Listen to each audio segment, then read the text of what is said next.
हम first year history का second paper ले रहे हैं, हिस्ट्री ऑफ इंडिया, जिसका कालखंड 1000 से 1707 है।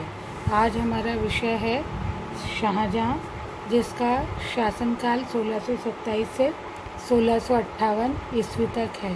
शाहजहाँ का शासनकाल हम कई भागों में विभक्त करके उसका अध्ययन करेंगे। आज हमारा अध्ययन जो है पार्ट 1 के रूप में किया जाएगा। शाहजहाँ जहांगीर का मझला बेटा था। उसके बचपन का नाम खुर्रम था। उसकी माता जोधाबाई जगत गोसाई मारवाड़ के राजपूत शासक उदय सिंह की पुत्री थी। शाहजहाँ का जन्म 5 जनवरी 1592 ईस्वी को लाहौर में हुआ था।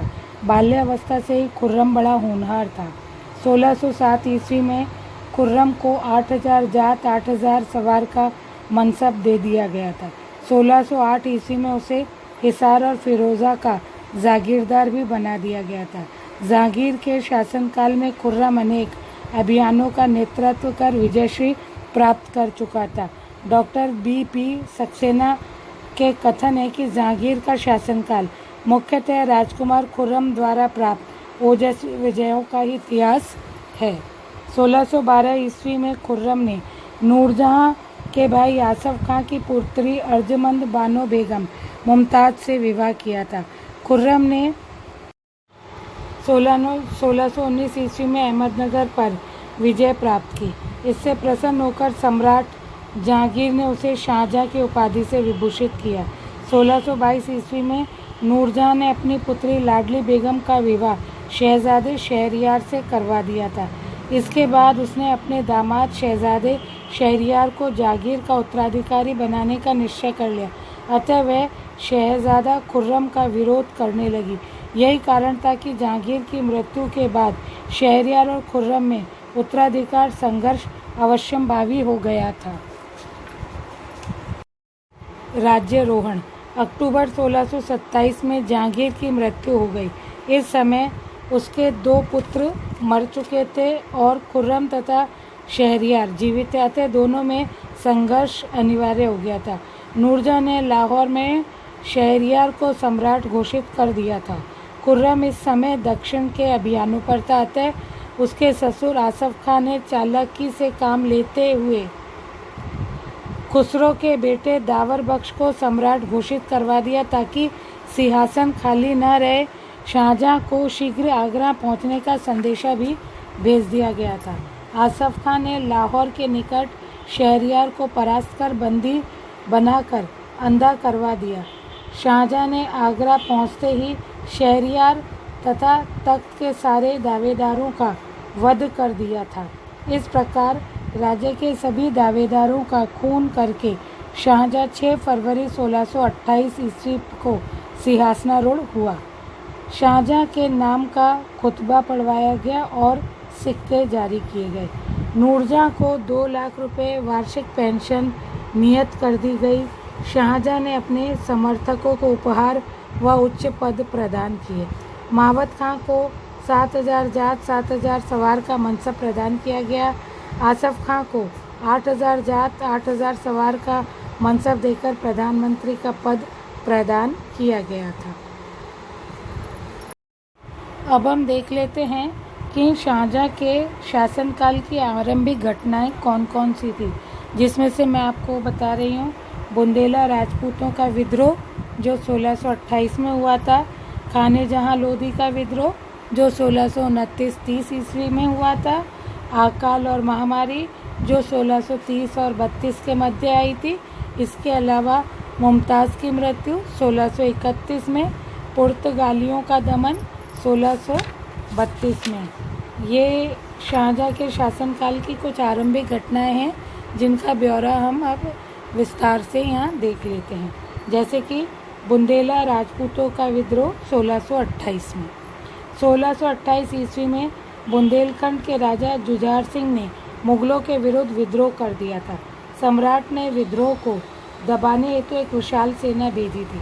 परिणाम स्वरूप राजपूत सरदारों को अधीनता स्वीकार करनी पड़ गई थी। उसने विशाल राशि क्षतिपूर्ति के रूप में मुगल सम्राट को दी थी। शाहजहाँ ने उसे दक्षिण में मुगल मनसबदार बनाकर भेज दिया था।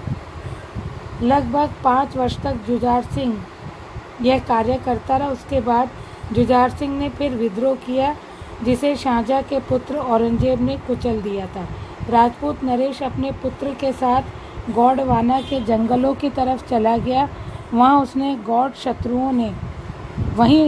शत्रुओं ने जुझार सिंह का वध कर दिया। 1639 ईस्वी में चंपतराय नामक सरदार ने फिर विद्रोह किया। यद्यपि विद्रोह दबा दिया गया, तथापि बुंदेलखंड में शांति व्यवस्था स्थायी रूप से स्थापित नहीं हो पाई थी। और ये शाहजहाँ के समय का जो एक और विद्रोह है, खानेजहाँ लोदी का विद्रोह, जो 1629 और 30 ईस्वी में हुआ था। मुगलों के दक्षिण प्रांत के अफगान सूबेदार खानेजहाँ लोदी ने शाहजहाँ के विरुद्ध विद्रोह कर दिया था, क्योंकि वह स्वतंत्र शासक बनना चाहता था। शाहजहाँ ने उसे परास्त किया और उसे सूबेदार पद से हटाकर दरबार में भेज दिया था। कुछ समय के पश्चात खानेजहाँ मुगल दरबार से भागकर पुनः दक्षिण की ओर चला गया। उसने अहमदनगर के शासक से बादशाह के विरुद्ध गठजोड़ बना लिया था। मुगल सेना ने उसे धौलपुर के स्थान पर परास्त किया। वह बुंदेलखंड की ओर भाग गया, किंतु पकड़ा गया और अंत में वह मारा गया था।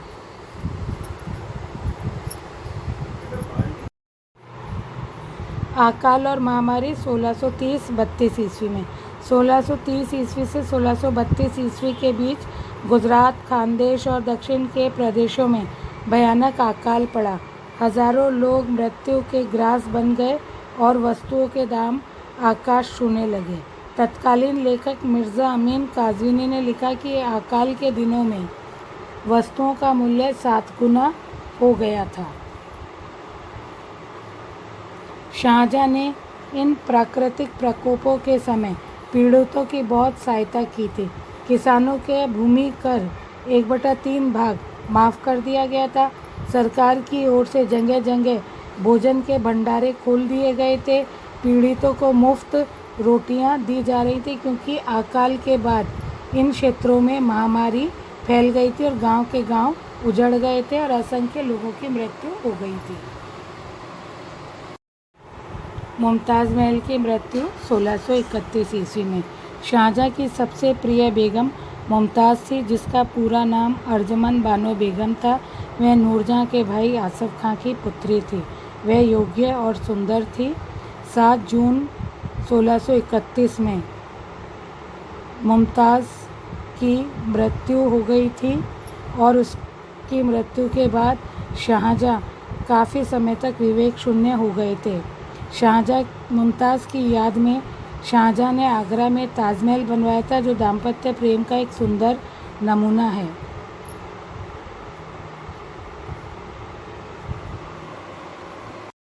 यहाँ पहले मुमताज़ को और बाद में स्वयं शाहजहाँ के शव को दफनाया गया था। इसी के साथ हम देख लेते हैं कि पुर्तगालियों का दमन किया गया था 1632 ईस्वी में। भारत के पश्चिमी तट पर बसे हुए पुर्तगालियों ने व्यापारिक सुविधाओं का दुरुपयोग करना आरंभ कर दिया था। अतः 1632 ईस्वी में पुर्तगालियों के विरुद्ध बादशाह ने एक सेना भेजी थी, जिसने पुर्तगालियों को बुरी तरह से पराजित किया था। 4000 से अधिक पुर्तगालियों को बंदी बना लिया गया था और पुर्तगालियों द्वारा बंदी बनाए गए 10,000 व्यक्तियों को रिहा करवा लिया गया था। बर्नियर का कथन ठीक ही प्रतीत होता है कि शाहजहाँ का व्यवहार पुर्तगालियों के प्रति न्याय संगत ही प्रतीत हो रहा था। इसके अलावा शाहजहाँ की जो अन्य विजय हैं वो देख लेते हैं। शाहजहाँ ने उत्तर पश्चिम के प्रदेशों और दक्षिण भारत को जीतने से पूर्व कुछ छोटे छोटे अभियान किए थे। उसने 1636 ईस्वी में माओ तथा नूरपुर के विद्रोही जागीरदारों जगत सिंह को पराजित किया था। 1637-38 ईस्वी में तिब्बत के शासक को विशाल धनराशि देने के लिए बाध्य कर दिया था। इसी के साथ हमारा जो ये शाहजहाँ का अध्ययन है यहाँ समाप्त होता है। अगले वीडियो में हम शाहजहाँ की दक्षिण नीति का अध्ययन जारी रखेंगे।